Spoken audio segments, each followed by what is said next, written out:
오만 가지를 이야기하는 시기 오만 가지 소범식입니다.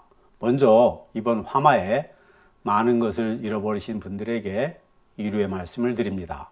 슬픔을 딛고 하루빨리 일상으로 돌아오실 수 있기를 간절히 바랍니다.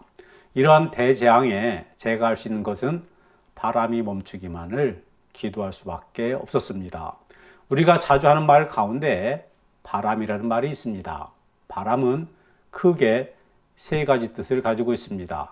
첫 번째로는 기압의 변화 따위에서 비롯하는 공기의 흐름을 말하는 것입니다.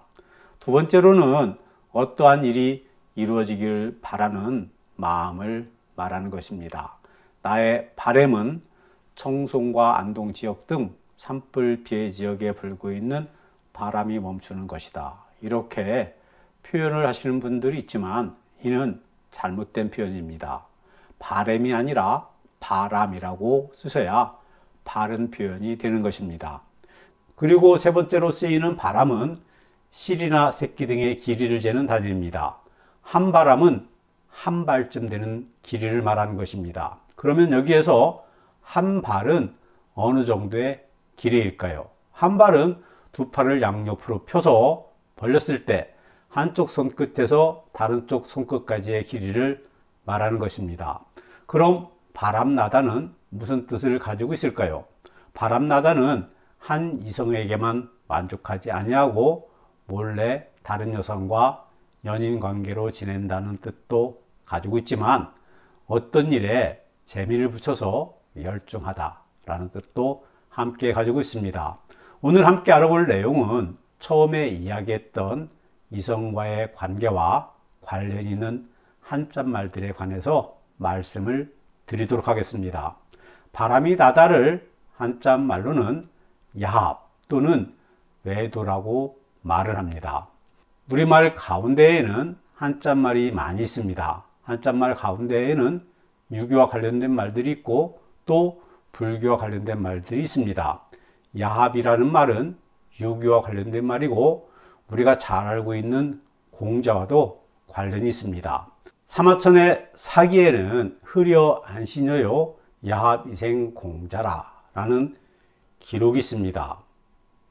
이 말은 흘, 공자의 아버지와 안시녀, 공자의 어머니가 야합을 해서 공자가 태어났다 라는 말이 되는 것입니다. 국어사전에서 야합을 찾아보니 좋지 못한 목적 아래 서로 어울림 또는 부부간인 남녀가 서로 정을 통함이라고 나와 있습니다. 그럼 공자는 결혼하지 않은 남녀 사이에서 태어난 사생아가 되는 것입니다. 그러나 그렇지 않습니다. 여기에서의 야합이란 말은 정식 결혼을 하지 않고 정을 통했다는 의미가 아니라 남녀의 연령이 매우 다른 결혼이라는 의미를 가지고 있습니다.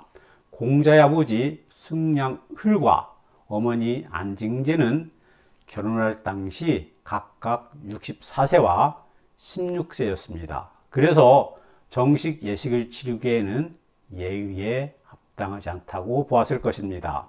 64세의 공자의 아버지가 부럽습니다.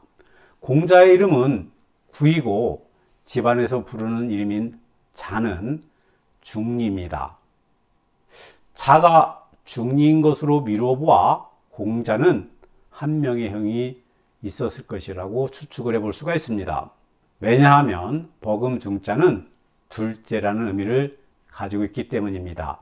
사실 공자는 9명의 누나와 다리에 병이 있는 맹피라는 형이 있었습니다.